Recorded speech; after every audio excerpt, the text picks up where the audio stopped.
Hello everyone, I Poonam Nagpal back with some more interesting words. ये words इतने simple और इतने इजी हैं कि एक बार सुनते ही आपके माइंड में सेट हो जाएंगे। तो जैसा कि हम पहले अपनी वीडियो में बात कर रहे थे प्रीफिक्सेस और सफिक्सेस के बारे में, तो आज हम उसी को कंटिन्यू करते हैं और I am giving you another suffix that is side, CIDE। Side का मतलब होता है हत्या, किलिंग।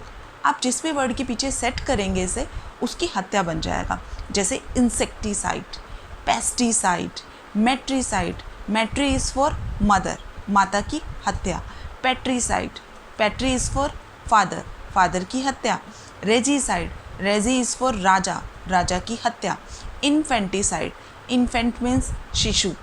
फिटिसाइड, फिटी मीन्स भ्रूण। तो इस तरह से बहुत सारे वर्ड्स हैं जो आप साइड लगाकर बना सकते हैं। तो आज मैं आपको दो वर्ड्स और देती हूँ जो प्रीफिक्सेस हैं और जिनके पीछे कल जो हमने किए थे, जो हमने सफिक्सेस किए थे, उसको सेट करेंगे और अनदर वर्ड्स बनाएंगे।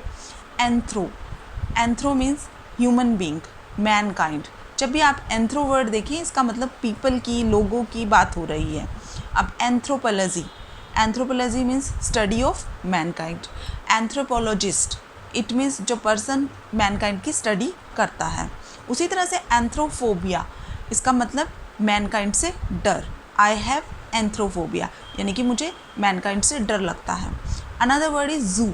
इसके पीछे आप सेट कीजिए इन थ्री सफिक्सेस को और make experiments with new words.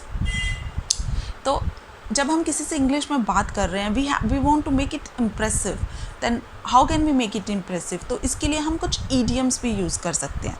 तो पहले जानते हैं कि ईडियम्स क्या होती हैं। ईडियम्स ग्रुप ऑफ वर्ड्स होता है जिनका अगर हम उसे इंडिविजुअली एक एक वर्ड करके देखते हैं तो कोई मीनिंग नहीं निकलता, लेकिन जब हम उसे कलेक्टिवली देखते हैं तो उसका मीनिंग होता है। तो आज हम ऐसे ईडियम्स की बात करेंगे जो बहुत इंटरेस्टिंग है और जो ईटेबल से बनी हुई हैं, एक बार सुनने ही याद होनी चाहिए। जैसे कि piece of cake, piece of cake. अगर हम इसे अलग अलग पार्ट्स में डिवाइड कर रहे हैं तो उसका कोई मीनिंग नहीं मिलेगा, इसका मीनिंग हो जाएगा केक का टुकड़ा। बट अगर हम इसे ईडियम की तरह देख रहे हैं तो इसका मतलब होगा बहुत ही ईजी टास्क। आपको जो भी काम बहुत आसान लगता है, आप उसके लिए कह सकते हैं this work is piece of cake for me. Another word is cup of T. अब कप ऑफ टी जब हम बात करते हैं तो, या फिर जब हम कप ऑफ टी लेते हैं तो हमें बड़ा ही मज़ा आता है। तो उसी तरह से इसका मीनिंग है, यानी कि जिस काम को करने में आपको बहुत मज़ा आता है, आप उसे एंजॉय करते हैं, तो उसके लिए आप कप ऑफ टी यूज़ कर सकते हैं। जैसे कि आपको चेस खेलना बहुत पसंद है तो आप कह सकते हैं playing chess is a cup of tea for me. Another word is apple of discord. इसका मतलब होता है कलह की जड़, यानी कि झगड़े की वजह जो बना, उसके लिए हम एप्पल ऑफ डिस्कॉर्ड यूज़ कर सकते हैं। Another one is couch potato. इसका मतलब होता है आइडल पर्सन, बिल्कुल कामचोर, आलसी व्यक्ति। जैसे कि आजकल लॉकडाउन चल रहा है तो हम इसमें सब काउच पोटैटो हो गए हैं या हो गए थे। अब तो लॉकडाउन थोड़ा ख़त्म हो गया। तो इस तरह से आप ईडियम से एक्सपेरिमेंट कर सकते हैं and keep learning new words. And another एक और वर्ड है एप्पल ऑफ आई।